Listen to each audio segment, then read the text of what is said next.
তো গাইস আমাদের গাড়ির টায়ার খোলা হয়ে গেছে, এবার দুটোকে নিয়ে চেঞ্জ হবে।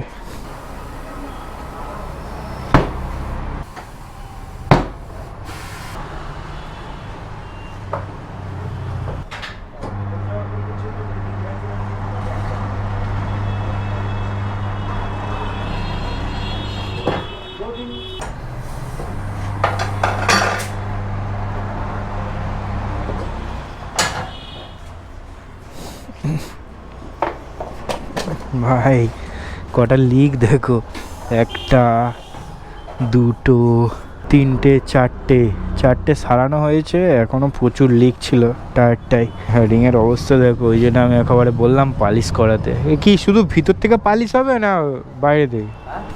ভিতর থেকে এইগুলো পালিশ করতে 200 টাকা। গাইস রিংটা পালিশ করিয়ে তারপর চাকাটা আমরা লাগাবো, কারণ কোনো কাজ আমরা রাখবো না, কারণ আমি চাই না আবার ফের লিক হোক বা কোনো সমস্যা হোক। মানে এই যে চটে গেছে এগুলো পালিশ করাতে হবে।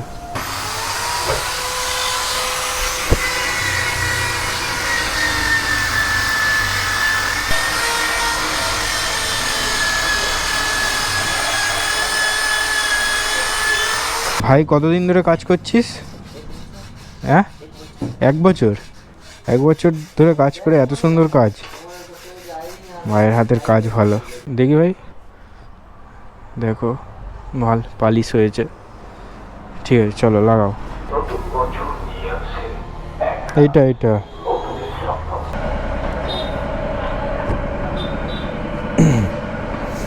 এইদিকে সোজা চলো। ভাই বাচ্চা ছেলে কিন্তু হাতে কাজ আছে, কাজ খুব ভালো, পুরো বাচ্চা ছেলে ভাই, কিন্তু মানে আমি অনেক দিন থেকে দেখছি ও এখানে কাজ করে। আর ভাই অ্যাপেলো আলফা H1 লাগছে। চুপ করবে কুত্তে।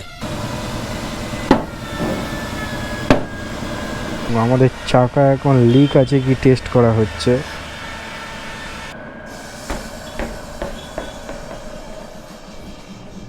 তো ভাই আমাদের ফাইনালি গাড়ির অ্যাপেলো আলফা H1 টায়ার লাগানো কমপ্লিট।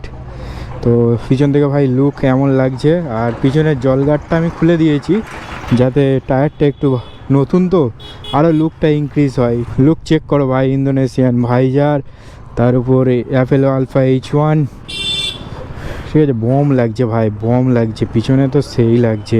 থ্যাংক ইউ ভাই, জয় বাবা বিশ্বকর্মা।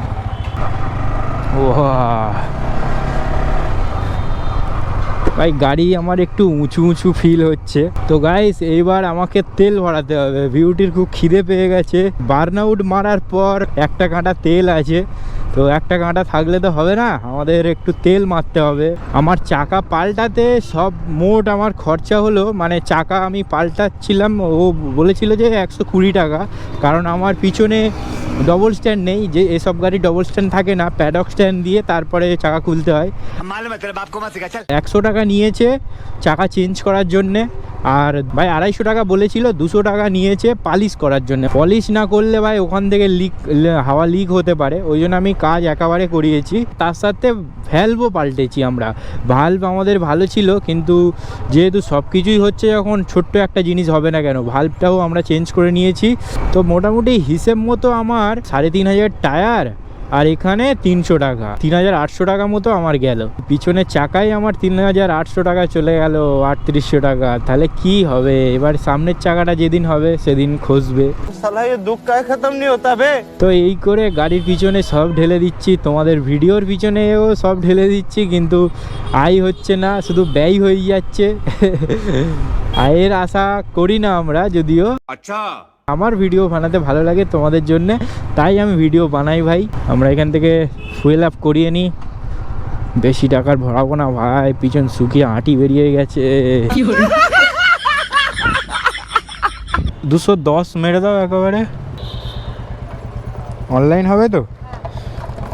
চলো ভাই দেখো আপনি क्या करता हूँ।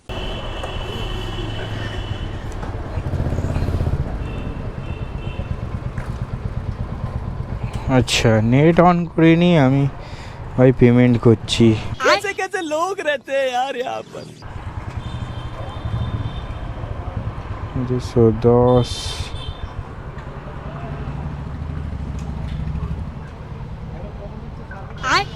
नहीं नहीं नहीं सारुण के यहाँ कुछ तो गड़बड़ है।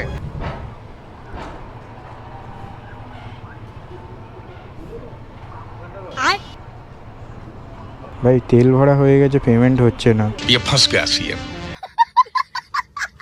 আর পেমেন্ট ফেল দেখাচ্ছে। বাসন মাজতে হবে না তো? Received Paytm payment of 210 rupees. বললাম না 3800 টাকা, তো এই 210 টাকার তেল 4000 টাকা হয়ে গেল।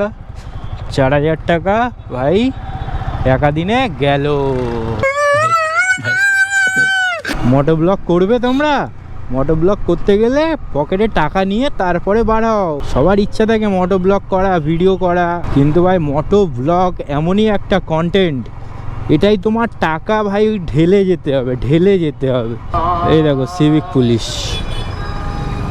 ধরা সাপ, ফোঁস করবে, ছোবল মারবে না। আর ভাই বাবল ভাইয়েরটা লাগিয়ে কেমন লাগছে সামনে থেকে ফ্রন্টের লুকটা, সেটা কিন্তু আমাকে অবশ্যই জানাবে ভাই।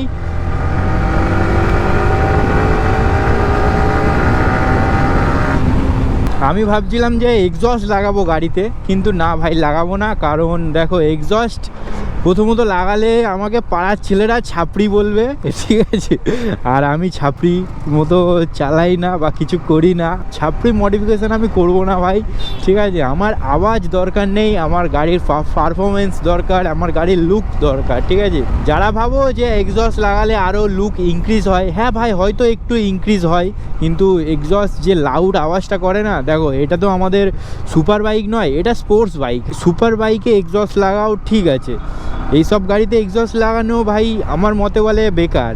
তুমি টাকা বরবাদ করছো, আর পুলিশে ধরলে আর এক ফাইন, এইসব চক্করে যাওয়াও উচিত নয়। ওই জন্য ভাই আমি এক্সস্ট লাগাবো না। আর দ্বিতীয় কথা হলো, আমার মা ভাই আমার কেলিয়ে পোঁদের ছাল তুলে দেবে, ঠিক আছে, যদি আমি এক্সস্ট লাগাই। সে যাই হোক গাইস, ব্লগটা কেমন লাগলো ভাই আমাকে কমেন্টে অবশ্যই জানাবে, ঠিক আছে। কারণ আমি অনেক কষ্ট করে তোমাদের জন্য ভিডিও আনি, মানে কি বলবো, আর আমি কাজ করি, তো তার ফাঁকে ফাঁকে আমি ভিডিও বানাই, তার ফাঁকে ফাঁকে ভাই আমি এডিট করি ভাই। তোমাকে বললে তুমি বুঝবে না আমি কেমনভাবে এডিট করি জানো? আমি ডিউটিতে বার হই, ট্রেনে বসে বসে যেতে যেতে এডিট করি।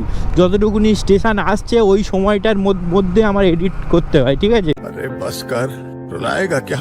ভাই আরও অনেক রকমভাবে এডিট করি, এত সময়ের অভাব আমার, ঠিক আছে। ওই জন্য বলছি ভাই একটু সাপোর্ট দেখিও। আমি জানি তোমরা সাপোর্ট দেখাচ্ছ, আমার ফেসবুকে 50K হতে যাই, তো তার জন্য ভাই থ্যাংক ইউ, ধন্যবাদ ভাই। এইরকমভাবে আমার পাশে থাকো তোমরা, এটাই চাই আমি, আর কিছু চাই না তোমাদের কাছ থেকে। আর কখনো আমার ভিডিও দেখে তোমাদের এমন কিছু করতে বলবো না যাতে তোমাদের ক্ষতি হোক। হয়তো আমি একটু গালাগালি দিয়ে ভিডিও বানাই, ফানি ভিডিও, সেটা তোমাদের মজা পাওয়ার জন্য, ঠিক আছে, যাতে তোমরা একটু দেখে হাসো, ঠিক আছে, এই জন্যই তো বানাই বলো। কিন্তু আমি এমন কিছু তোমাদের সামনে আনবো না, মানে এমন কোনো ব্র্যান্ডের প্রোডাক্ট তোমাদের কাছে আনবো না যেটা ফেক হবে, ঠিক আছে, কোনো দিনের জন্য আনবো না। এটা আমি আমার ভিডিওতে বললাম, কারণ দেখো আমার এখনও পর্যন্ত 2-3টে প্রমোশান এসছিলো, ফেক প্রমোশান।